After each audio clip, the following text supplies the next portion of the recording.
do you see from Barrett Carter today? You needed him to step up and play, and my goodness gracious, he played well. Man, he was flying around, really productive, 8 tackles, 2 sacks, 3.5 TFLs, a sack. And man, just he's as solid of a player in our program. Just couldn't be more proud of him, just the work that he put in to transition and play our will backer tonight. And you know, all his hard work came to fruition. It was displayed for the world to see, and he can play any position that we ask him to in the linebacker room. And he excelled tonight, and it was fun to watch him fly around. Wes, I know it wasn't perfect, but was this what your defensive guys needed to see today, the way you played against the run and just kind of kept them in check? Yeah, most definitely. We gave up some bad runs at times, the 3rd and long and stuff like that. But overall, I thought our guys really responded and played great run defense. We played aggressive, got after folks, and I thought it was a really good job by our front 7, especially building the wall on their run schemes. Coach, end of the first half there, 2 seconds left. You were probably thinking Hail Mary. Were you surprised that Malik decided to take off and run forward the way he did? No, he pulled it down because we pressured him. You know, we have a couple different ways that we defend last plays of the half, and I wasn't going to give him a chance to throw one in the end zone, so we brought a 5-man pressure. Barrett, it'd be interesting to see. I'm not sure if the back picked him up or whatever, but he was able to force him off the spot. I think the coverage downfield was good, and he elected to scramble right there. So it wasn't going to give him a chance to throw it in the end zone. What adjustments did you have to make when you realized that he wasn't coming out in the second half? You know, we didn't call the game any different. I felt like their backup quarterback, you know, the offense doesn't change that much per se. So we just kept our scheme the same, still called the same defenses the second half, and maybe a little more pressure. But the guys responded coming out of the half. Coach, was coming off of last week, and you feel like the guys got a little bit more attentiveness to him. Yeah, most definitely. You know, that was the huge challenge this week. Just want to see guys respond, challenge them. You know, it's about mindset, mentality, next play mentality, and you know, I thought this was an unbelievable week of preparation every day. There was great energy, great focus, discipline, details, and you know, this was a huge challenge. You know, I got as much respect for these guys offensively as anybody in the country, and they were playing with a lot of confidence, and was a huge challenge coming in, but our guys rose to the challenge tonight, and we stated our whole message this week was we're going to attack, we're going to blitz, we're going to be aggressive, we're going to take the fight to them per se, and the guys responded. They felt really confident, and they were locked in tonight. Coach, for most teams, losing Trenton Simpson would be a huge loss. I imagine you'd be a pretty good spy for a quarterback like Cunningham. How much of a luxury is it to have a guy like Barrett Carter to step up the way he did? Yeah, definitely. It is truly a blessing, you know, just moving guys around in my room versus having to take a safety and put in that role. But, you know, thankfully at Clemson we have some depth and able to move guys around, and he played really well tonight. Speaking of depth, talk about what Woodaz gave you. Yeah, you know, moving Barrett over, we needed a bigger body when they went 12 personnel, and I think he played really well. He had the calls fumble down here in the west end zone. Unfortunately, we couldn't get that. You know, I thought he played really well for a true freshman, and really had a great week. He prepares as well as any freshman I've been around, you know, attentive to the details. He's always asking questions. He's inquisitive and wants to do it how we coach it and ask him to do things. And I thought he played really solid in his role tonight. Would you say that today was a kind of a bend but don't break style of play, especially with the change of QBs you were mentioning, and they went from Cunningham to backup? What day of the week leading up in practice did you really see, wow, this defense is ready to go, or they seem locked in right for today's game? Yeah, I mean, I think even coming out Monday night after the weekend, guys were ready to move on, take the next step. They came out with the right mindset. You know, I don't think there was no bend don't break mentality tonight. We were going to be aggressive coming off the bus. We were going to pressure, probably the most aggressive game I called this year, maybe comparable to the Boston College game.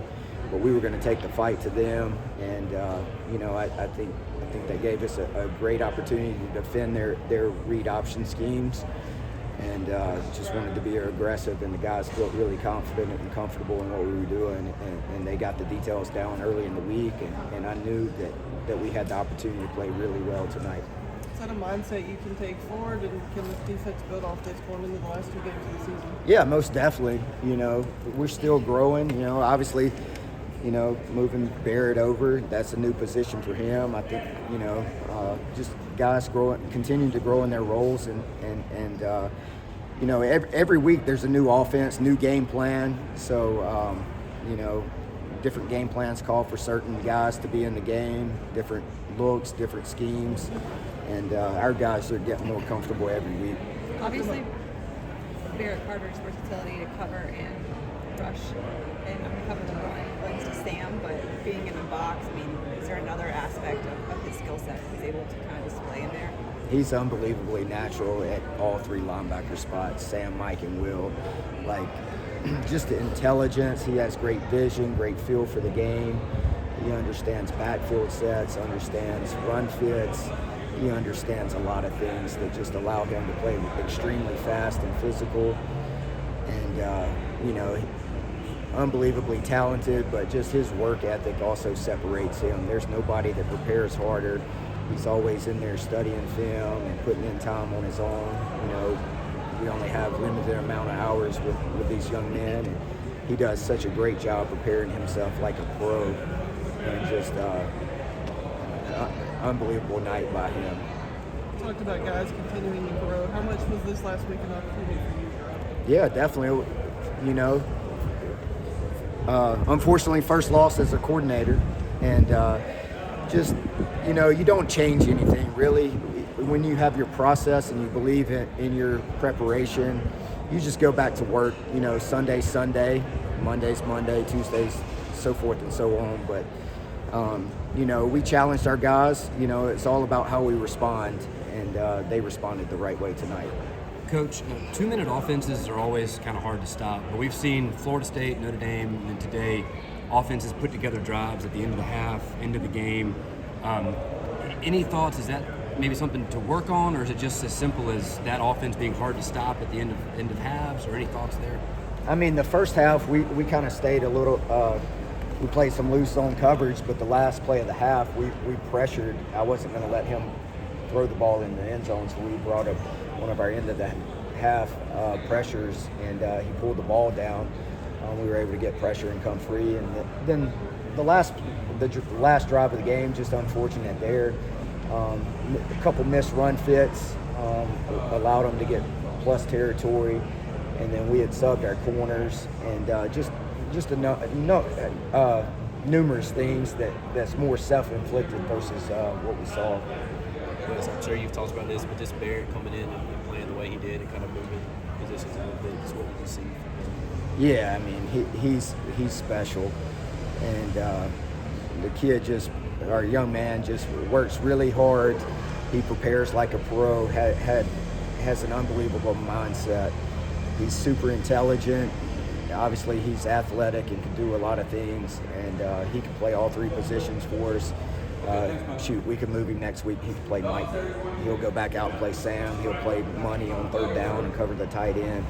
You know, every week he probably learns 3 to 4 different positions, and he doesn't bust. I mean, he prepares. He knows our scheme in and out, and just really cool to have a guy that you can move around and who's versatile. He's just as natural in the box as he is out on the edge. And he has great vision, great understanding, great intelligence, and the game's not too big for him anywhere you put him. And can you kind of go through the thought process with Trent out as far as, okay, how do we kind of move the pieces around, get RJ in more, play Wade a little more, just kind of what was that all thought process like? Yeah, just, you know, moving Barrett inside, you know, just RJ's such a super savvy, intelligent guy as well. I mean, he just understands ball. It doesn't matter where you put him as well. He understands our scheme, understands run fits from that position, both safety spots, and understands the passing game as well. So just really, really fortunate to have guys like that you can move around. You know, nickel versus their 11 personnel stuff. put RJ, and then once they went 12 personnel with 2 tight ends, we were playing Wade and base. And Wade's really coming along, you know, has played in spot roles here and there, but game's not too big for him. He really understands the position, super long, super athletic, really savvy, intelligent player. And unfortunately, we didn't get the fumble that he knocked loose down here in the west end zone. But I think him and RJ, a couple things they could clean up. I felt like there was a couple times just probably being new to the position, but we'll get things worked out. And those two played really well tonight. And then at what point did you think with No problem. with Malik, it seemed like they probably weren't going to run him much with his hands. So at what point did you kind of realize that? Did that change the game plan at all for you guys? No, I just called our game plan that we had been practicing all week.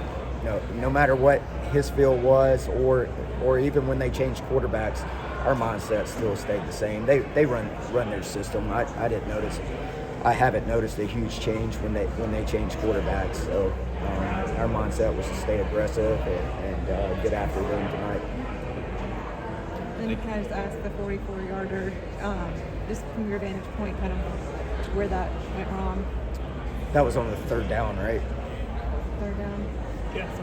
So, First half? yeah, we called a pressure, and I'm not exactly. I know you're your field level. Yeah. Good rating. Yeah. I think it ran away from one of our safeties. I can give a better viewpoint later, but yeah, you know, backed up. That's one thing you always have to be alert for. You know, run game and screen game. You know, guys get conservative when they're backed up on 3rd down. Probably should have made a better call there, but. And then Sheridan Jones, I feel like he's one of the Yeah, one of the I got more, no underappreciated guys on this team. Most definitely. He's been getting better every week. You know, unfortunately he missed the time, came back Florida State. I think it was Florida State, but the last few weeks he's been playing as solid as anybody. You know, he gave up a couple competitive plays in the Syracuse game, but really has been a solid rock back there. The veteran guy, the group, you know, he does a great job of pouring into those younger guys and kind of showing them the ropes. And he's playing really good ball right now for us. No problem.